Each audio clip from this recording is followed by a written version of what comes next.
Welcome back to my channel. হাজির হয়ে গেলাম নতুন আরেকটি রেসিপি নিয়ে। আজকে আমি মিষ্টি কুমড়া দিয়ে একটি রেসিপি করে দেখাবো। সেই জন্য আমি একটি মিষ্টি কুমড়ার 8 ভাগের 1 অংশ নিয়ে নিয়েছি।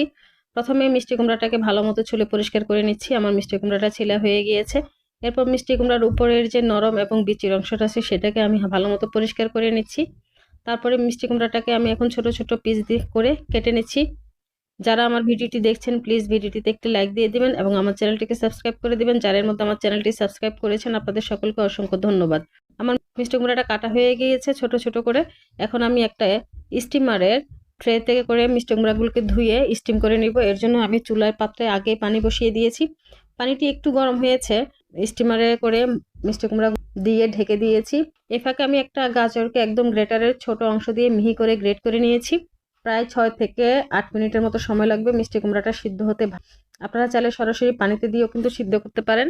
সেক্ষেত্রে পানি থেকে তোলার সময় অবশ্যই ভালো মতো ছেঁকে তুলে নিতে হবে। এর মধ্যে আমার মিষ্টি কুমড়াটা সিদ্ধ হয়ে গিয়েছে। এখন আমি মিষ্টি কুমড়াটাকে নামিয়ে নিচ্ছি, একটা পাত্রে ঢেলে নিচ্ছি। যেহেতু মিষ্টি কুমড়াটা এখন গরম, এর জন্য আমি একটা পটেটো ম্যাশার দিয়ে মিষ্টি কুমড়াটাকে ম্যাশ করে নিচ্ছি। এরপর এর মধ্যে দিয়ে দিচ্ছি গ্রেট করা গাজর পুরোটা, দিয়ে দিচ্ছি কাঁচামরিচ কুচি, পেঁয়াজ কুচি, লবণ এবং জিরার গুঁড়ো। সবগুলো ভালো মতো মিশিয়ে নিচ্ছি হাত দিয়ে। মেশানো হয়ে গিয়েছে। এরপর দিয়ে দিচ্ছি ময়দা। আমি অল্প অল্প করে ময়দা মিক্স করে একটা ডো তৈরি করবো, একদম পারফেক্ট পরোটা বানানোর ডোর মতো করে। ডোটা একটু সফট হবে। একবারে অনেক পরিমাণে দিয়ে দিচ্ছি না ময়দা, আমি যতটুকু প্রয়োজন সেই অনুযায়ী আস্তে আস্তে মিশিয়ে নিচ্ছি। এখানে কিন্তু কোনো অ্যাডিশনাল পানি ব্যবহার করা যাবে না। সম্পূর্ণ ডোটাই রেডি করতে হবে মিষ্টি কুমড়া দিয়ে। যখন এই ডোটা প্রায় রেডি হয়ে আসবে তখন দিয়ে দিচ্ছি 1 টেবিল চামচ পরিমাণ তেল। তেল দিয়ে ভালো মতো ডোটাকে আরও একটু ময়ান করে নিচ্ছি।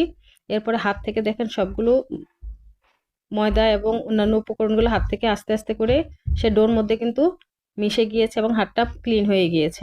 এই অবস্থা আমি এই ডোটাকে 10 মিনিটের জন্য রেস্টে রেখে দিব। 10 মিনিট পর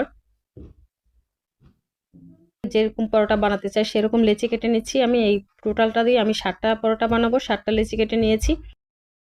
একটু ময়দা ছড়িয়ে দিয়ে পরোটাটা বেলে নিচ্ছি। আমার পরোটা প্রায় বেলা হয়ে গিয়েছে। পরোটার থিকনেসটা কেমন হবে আমি দেখিয়ে দিচ্ছি, দেখেন এমন হবে। এরপর একটা ফ্রাই প্যানে দিয়ে 30 সেকেন্ড পর উল্টে দিচ্ছি। এভাবে 4 থেকে 5 বার উল্টানোর পর যখন এটা একদম পরোটার মতো শক্ত হয়ে আসবে তখন আমি এটাকে বাটার দিয়ে ভেজে নিচ্ছি। আপনারা চাইলে নর্মাল তেলও ভাজতে পারেন, আমি একটু বাটারে ভেজে নিচ্ছি। পরোটাটা ভাজা হয়ে গিয়েছে। একইভাবে আমি অন্য পরোটাগুলো সেম ভাবে ভেজে নিব। প্রত্যেকটা কাঁচা অবস্থায় 4 থেকে 5 বার উল্টাতে হবে 30 সেকেন্ড পর পর। এরপরে বাটার দিয়ে ভেজে তুলে নিতে হবে। এভাবে আমি আমার 7টা পরোটাকে ভেজে নিয়েছি।